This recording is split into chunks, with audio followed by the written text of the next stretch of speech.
నమస్కారం RMK TV వార్తలకు స్వాగతం. నా పేరు లక్ష్మి. న్యూస్లో ముందుగా హెడ్లైన్స్.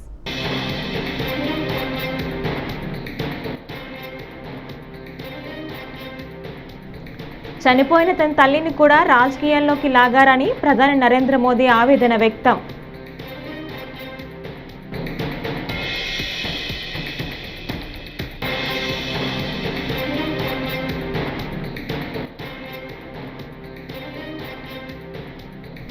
యూరియా బస్తాపై 200 రూపాయల కమిషన్, వైసీపీ అధినేత జగన్.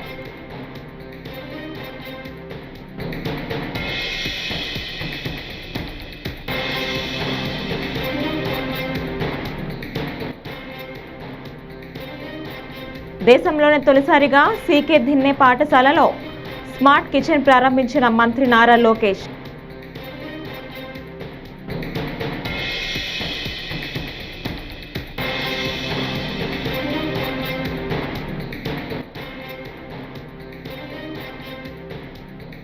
పెద్దిరెడ్డిని దెబ్బ కొట్టేందుకే మిథున్ రెడ్డి అరెస్ట్, పేర్ని నాని.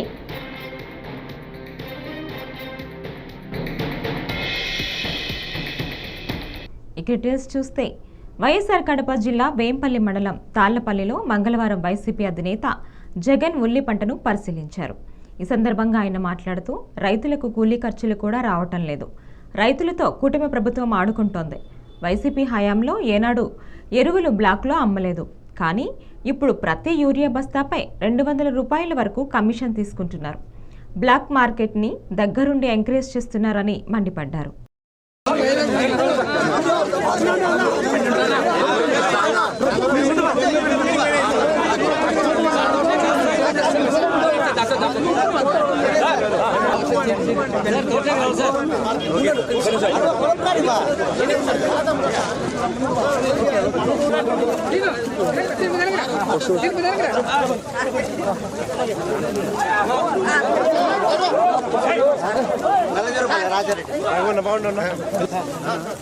గ్యాప్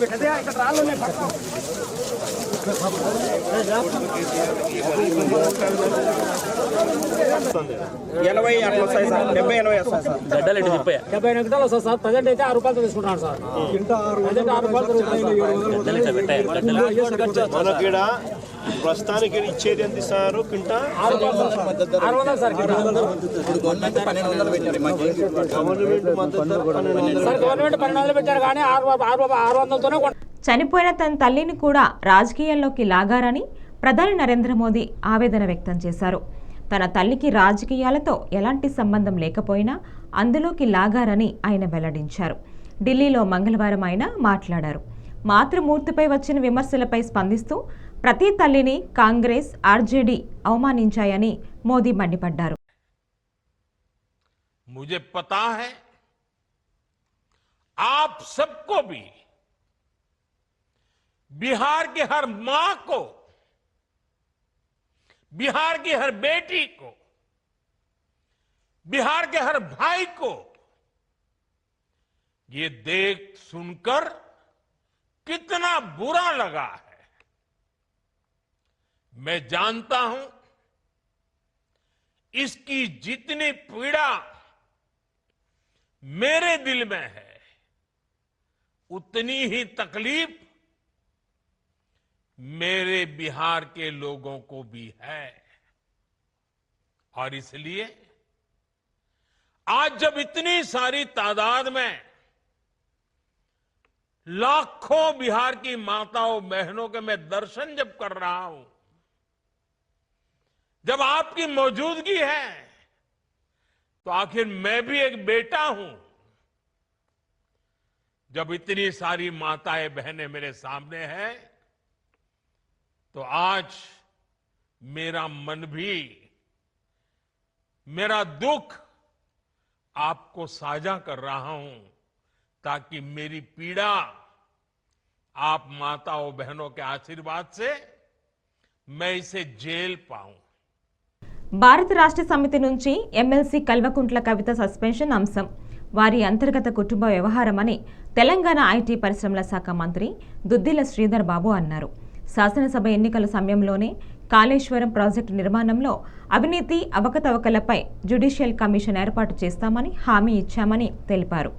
అధికారంలోకి వచ్చిన తరువాత పీసీ ఘోష్ కమిషన్ ఏర్పాటు చేసి ఆ నివేదిక ఆధారంగా తదుపరి విచారణను సిబిఐకి అప్పగించామని బహిరంగంగా ప్రకటించినట్లు చెప్పారు. ఇప్పుడు వారి అంతర్గత కుటుంబానికి సంబంధించిన సమస్య. ప్రభుత్వంలో ఉన్న పరిధిలో మేము ఆనాడు రాష్ట్ర ప్రజలకు ఇచ్చిన హామీ ఒక జ్యుడిషియల్ కమిషన్ ఏర్పాటు చేస్తామని, జ్యుడిషియల్ కమిషన్ ఏర్పాటు చేసిన తర్వాత వారు ఇచ్చిన నివేదిక ద్వారా ఇంకా కూడా మరి విషయాలు పూర్తి స్థాయిలో లోతుగా అధ్యయనం చేయడానికి ఈరోజు సిబిఐకి ఇవ్వాలని ప్రభుత్వం మరి బాహటంగా బహిరంగంగా కూడా ఒక చర్చ పెట్టి అసెంబ్లీలో అందరి సభ్యులకు అవకాశం ఇచ్చి కాళేశ్వరం ప్రాజెక్టుకు సంబంధించిన అవకతవకల విషయంలో అవకాశం ఇచ్చి ఒక నిర్ణయం తీసుకున్నది. పూర్తి స్థాయిలో ఏదైతే నివేదిక ఉందో, పీసీ ఘోష్ గారి నివేదిక ఉందో, మీరు అందరూ కూడా స్పష్టంగా మీ చేతిలో కూడా ఉంది.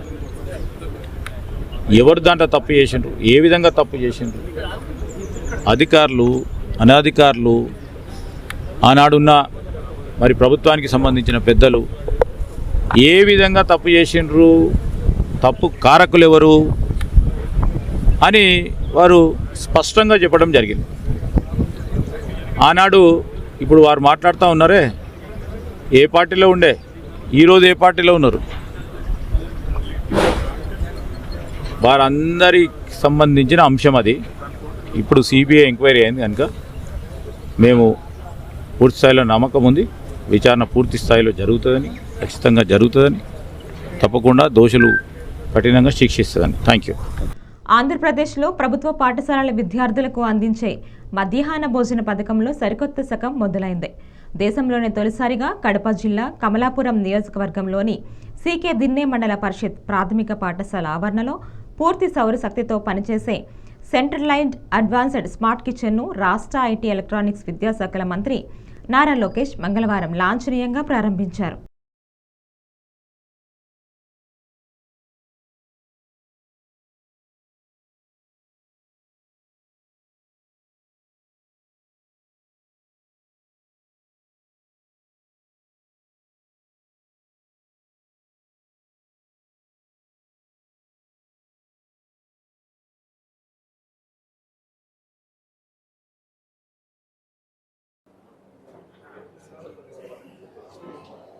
ఓం యాఫల నీర్యా అఫలా ప్రసూతాస్తానో ముంచన్వగం హసః.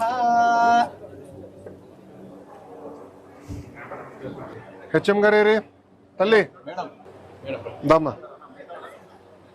ఒక్క నిమిషం అందరు రండి. దామ్మా కలెక్టర్ గారు తీసుకొని అందరు వచ్చారు. Very good. కట్ చేయండి, మీది బాధ్యతగా రామ్మా. మీరే అడుగు, మీరే ఫస్ట్ కల అది రండి. అమ్మా బాగున్నారా? నమస్కారం తల్లి. నమస్కారం. బాగున్నారా? నమస్కారం. స్టాక్ రిసీవింగ్ ఎటు నుంచి వస్తుంది? First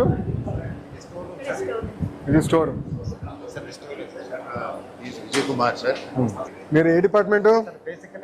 agriculture engineering. Agriculture engineering. 2017లో కడపకు వచ్చిన పీడీ డ్రాబాక్ ఉన్నాను సార్. ఓహో బాగున్నారా? భలే పని చేసినావు, అప్పుడు చాలా వర్క్ చేసినావు, హైయెస్ట్ చేసావు ఉపాధి హామీ. భలే ఎంజాయ్ చేసావు సరదాగా. సో ఇది ఫ్రిడ్జా మంది? ఇది ఇండస్ట్రియల్ గ్రేడ్ ఫ్రిడ్జా?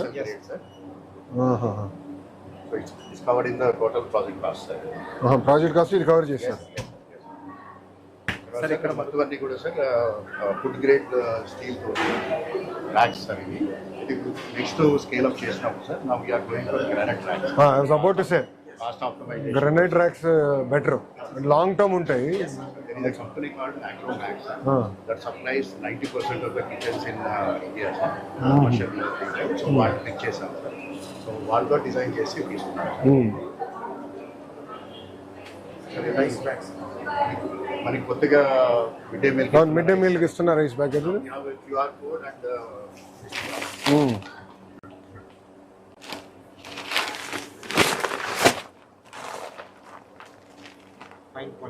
అదే ఫైన్ క్వాలిటీ రైస్ ఉంటుంది.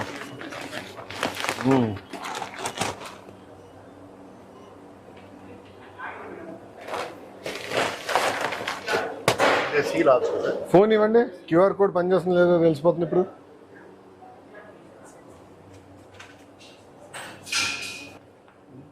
వచ్చింది, ఫ్లాట్గా ఉండదు.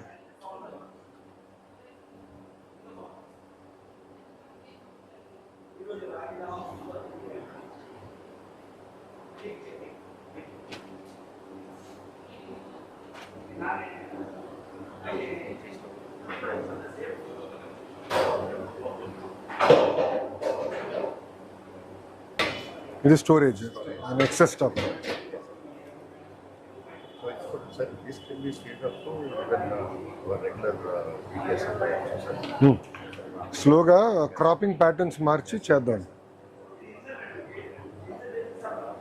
Sir, ఇది కంప్లీట్గా సీసీ కెమెరా సర్వేలెన్స్ ఉంటుంది. And then this entire store management is also part of the mobile application. ఎంత వస్తుంది, ఎంత వెళ్తుంది అనేది కూడా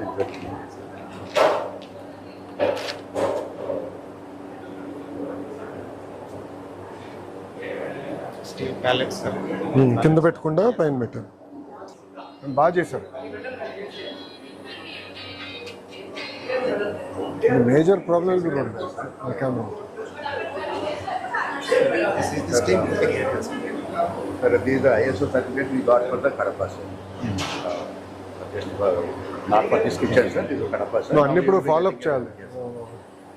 దీంట్లో sir 3 main components. One is the steam fitting area, steam boiler steam 250 litres capacity sir దానికి. Boiler capacity 250 litres capacity boiler. Boiler is support the gas connection, sir. 250 liters of water enough steam produce చేస్తుంది. 20 to 30 మధ్య వస్తుంది sir. Vessels కూడా పనిచేస్తాయి. ఒక vessel వచ్చేసి 30 kgs of rice 19 minutes లో cook చేస్తాం sir. 30 kgs of rice 19 minutes. So మనకి ఎవ్రీ 19 to 20 minutes లో 120 kgs ఆఫ్ రైస్ కుక్ చేస్తాం. కొంచెం తీసియమ్మా, కొంచెం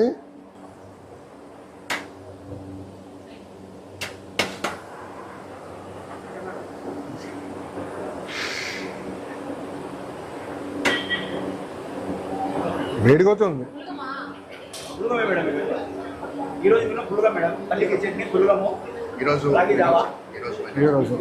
మేము చూసా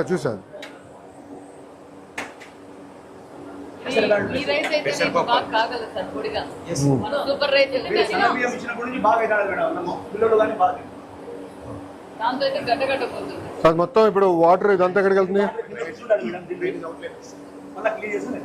ఎగ్జిస్టింగ్ బిల్డింగ్స్ కన్వర్ట్ చేయడం అవుతుంది సార్. అందుకని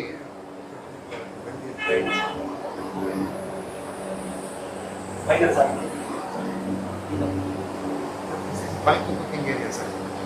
మొత్తం మన 4 ఇప్పుడు మనకి ఎన్ని గ్యాస్ సిలిండర్లు వాడతాం ఎవ్రీడే?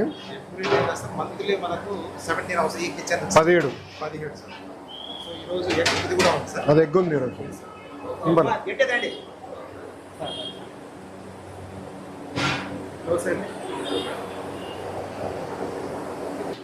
ఇది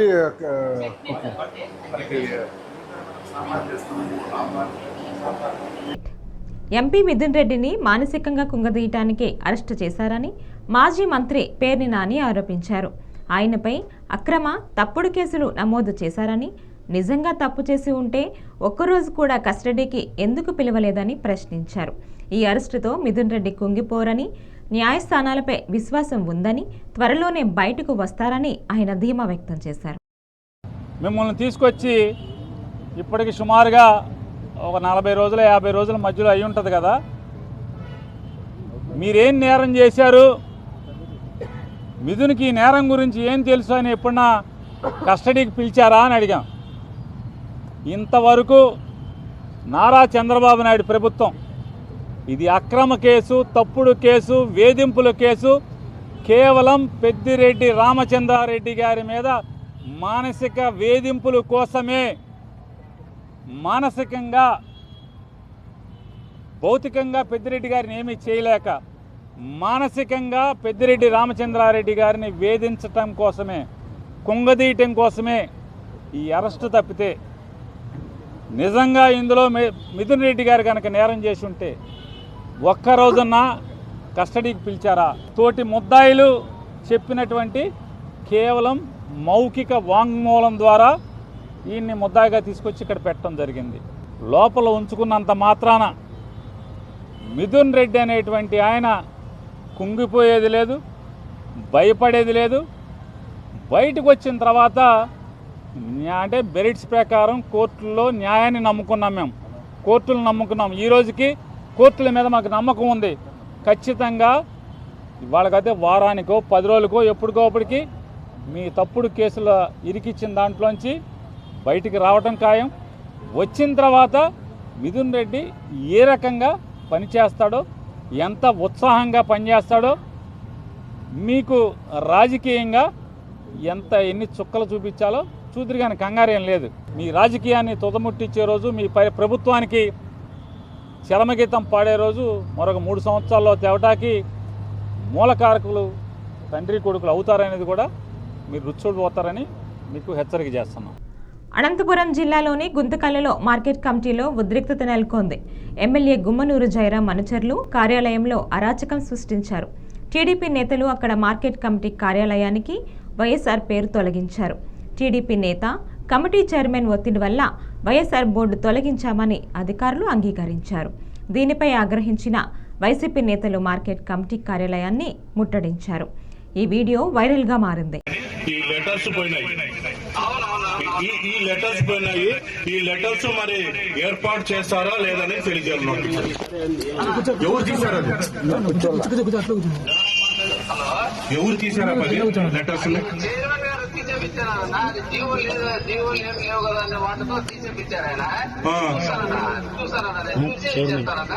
చైర్మన్ గారు తీయమన్నారు. ఏమైనా జీవో ఉందా? తీయడానికి ఏమైనా జీవో ఉందా?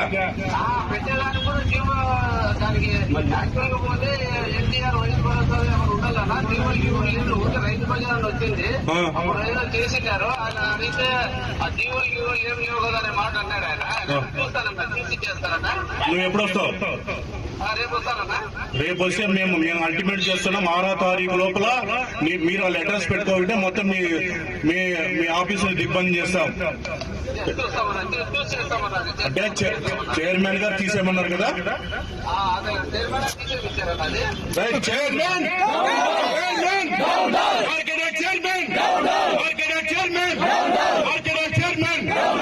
కాబట్టి దయచేసి ఇది ఉద్దేశంగా తీశారు. కాబట్టి మరి 6వ తారీఖు అన్నప్పుడు మొత్తం కాన్స్టిట్యున్సీ మొత్తం అందరూ కూడా మనం మార్కెట్ యార్డ్ ని ఇబ్బంది చేసే ఏర్పాటు గౌరవ పెద్దలతో అందరూ మాట్లాడి ఈ యొక్క 6వ తారీఖు ఏదైతే ఉందో అది పెద్ద ఎత్తున కూడా మనం అందరూ కూడా తల్లి రావాలని చెప్పి ఈ సందర్భంగా, ఎందుకంటే క్లియర్ గా సెక్రటరీ గారు చెప్తున్నారు జీవోలు లేదు, మళ్ళీ పెట్టేటప్పుడు జీవో లేనప్పుడు ఇప్పుడు తీసేదానికి జీవో కూడా లేదు. కాబట్టి మార్కెట్ యార్డ్ చైర్మన్ చాలా బాధాకరం. దళితురాలు కూడా రాజశేఖర రెడ్డి గారి సొమ్ముతిని, రాజశేఖర రెడ్డి గారి ఆప్యాయతతో మరి అంచలంచలంగా ఎదిగినటువంటి ఈ పేద వర్గాల్లో నిలిచిపోయినటువంటి వ్యక్తిని ఇవాళ కేవలం ఒక దళితురాలు ఈ యొక్క లెటర్స్ తొలగియడం చాలా బాధాకరం. కాబట్టి దయచేసి 6వ తారీఖు లోపల ఆ లెటర్స్ కింద పెట్టిపోతే పెద్ద ఎత్తున కూడా మేము న్యాయ పోరాటానికి కూడా సిద్ధమే. అవసరమైతే ఈ యొక్క మార్కెట్ యార్డ్ ని దిగ్బంధం చేయడానికి కూడా సిద్ధమని చెప్పి సభాముఖంగా తెలియజేస్తూ మరి మార్కెట్ యార్డ్ కమిటీ మీకు చివరిసారిగా హెచ్చరిస్తున్నాం. 6వ తారీఖులో పెట్టకపోతే మేమంతా కూడా విధులను నిర్వహించుకోకుండా మిమ్మల్ని అందరూ కూడా తరిమి కొట్టేదానికి మేమంతా కూడా సిద్ధమవుతామని చెప్పి ఈ సభాముఖంగా తెలియజేస్తూ. తొట్లవల్లూరు మండలం యాకమూరు గ్రామంలో 4 రోజుల క్రితం ఎటువంటి కారణం లేకుండా ఎస్సీ యువకులపై జరిగిన దాడిని మాల మహానాడు కృష్ణా జిల్లా అధ్యక్షుడు దోవా గోవర్ధన్ ఖండించారు. మంగళవారం మచిలీపట్నంలో మాట్లాడుతూ రాత్రిపూట దాడి చేసి బాధితులపైనే తప్పుడు కేసులు బనాయించిన తొట్లవల్లూరు ఎస్ఐపై చర్యలు తీసుకోవాలని ఆయన జిల్లా ఎస్పీని కోరారు. బాధితులకు న్యాయం చేయాలని డిమాండ్ చేశారు.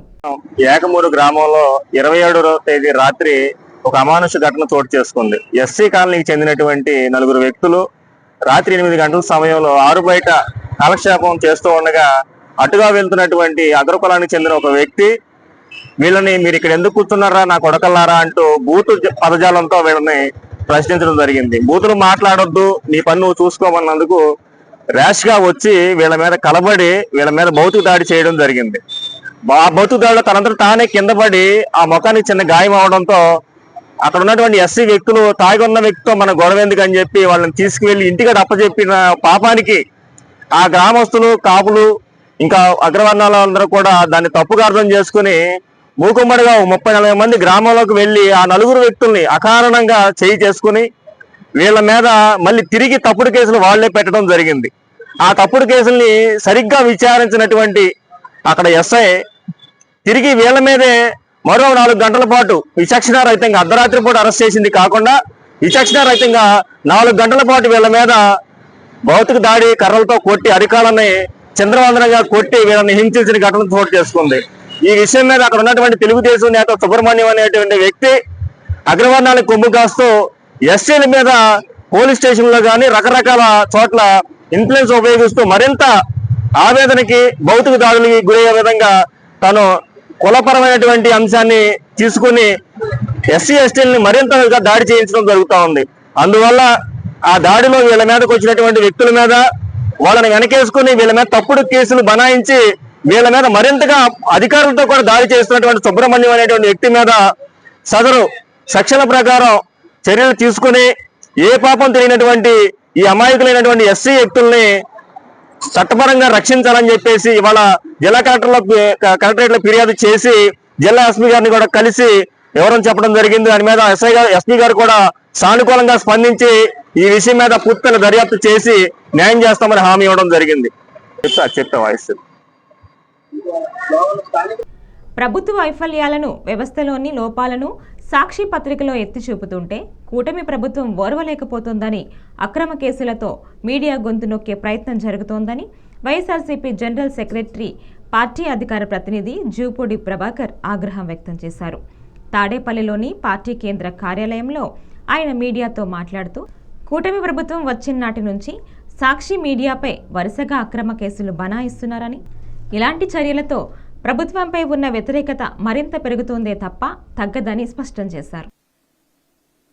ఈరోజు మీ అందరికీ తెలుసు, ఈరోజు ప్రత్యేకత ఆంధ్ర 2 తెలుగు రాష్ట్రాల్లో ప్రధానంగా డాక్టర్ వైఎస్ రాజశేఖర రెడ్డి గారు, ఆయన ఎందుకన్నాడో తెలియదు కానీ రాజకీయ నాయకులు కూడా 60 సంవత్సరాలకే రిటైర్ కావాలి, భవిష్యత్ తరాలకి, రాబోయే తరాలకి అవకాశాలు ఇవ్వాలి. ఇది చాలాసార్లు చాలామంది ఒప్పుకోరు కానీ తమంతట తాముగా ఫీల్ అయి చేయాల్సినటువంటి పని అని డాక్టర్ వైఎస్ రాజశేఖర రెడ్డి గారు ముఖ్యమంత్రిగా ఉన్నప్పుడు అన్నటువంటి మాట. దేవుడు మనుషులు మర్చిపోతారు, తప్పు చేస్తారని దేవుడు అనుకున్నాడేమో. రాజశేఖర రెడ్డి గారికి 1000 కూడనటువంటి పెద్ద శిక్షణ వేసి ఆయన మన మధ్యలో నుంచి బయటంగా తీసుకెళ్లి 16 సంవత్సరాలు అయింది. ఈరోజు వైఎస్ఆర్ కాంగ్రెస్ పార్టీలో ఆయన జ్ఞాపకాలను నెమరేసుకున్నాం, ఘన నివాళిని అర్పించాం. ప్రత్యేకంగా నా తరపున కూడా ఆ మహానాయకుడు లేడన్నది బాధ అయినా, గొంతుల నుంచి మాటలు పెగలకపోయినా ఆయన ఉన్నప్పుడు సాక్ష్యాలని గుర్తు చేసుకుంటూ ఆయనకి ప్రగాఢమైనటువంటి నివాళులు అర్పిస్తున్నాను. నిజం నిద్రలేసే లోపల అబద్ధం ప్రపంచం అంతా తిరిగి వస్తుందట. సమయం అర్ధరాత్రి 12 గంటలు, 12 గంటల 10 నిమిషాలు, 30 నిమిషాలు. ఏమైందేమో పౌలు వచ్చినటువంటి వార్తని, ప్రచురించినటువంటి వార్తని, సాయంత్రానికల్లా ఆ వార్త మీద ఎన్ని కుట్రలు జరిగాయో, ఎంతమంది ఏం మాట్లాడుకున్నారో, రాత్రి 12 గంటలకి ఉదయమంతా ప్రజల్లో తిరిగినటువంటి ఆ వార్త మీద ఊహించిన రీతిలో ప్రభుత్వ ఆదేశాలున్నాయని, పోలీసులు వచ్చి సాక్షి ఆఫీసు విజయవాడలో ఉన్నటువంటి సాక్షి ఆఫీసు మీద దాడి చేసి దాదాపు 45 నిమిషాలు రాత్రి 12:30 నుంచి దాదాపు 1:30 దాకా వాళ్ళు చేసినటువంటి వీరంగం కానీ దుర్భాషలాడినటువంటి విధానం కానీ పత్రికా స్వేచ్ఛని ఏ విధంగా కాలరాయాలో ఆర్టికల్ 19 సెక్షన్ ఏ 1A కింద ఉన్నటువంటి ఫెసిలిటీ ఏదైతే ఉందో రాజ్యాంగంలో దాన్ని కూడా లెక్క చేయకుండా ప్రభుత్వం కాలు రాస్తున్నటువంటి అంశం మీ అందరికీ తెలుసు. ఈరోజు వార్త అయింది, రాత్రి సాక్షి ఆఫీసు మీద ఆంధ్రప్రదేశ్లో ప్రభుత్వం పోలీసులు చేసినటువంటి దాడి.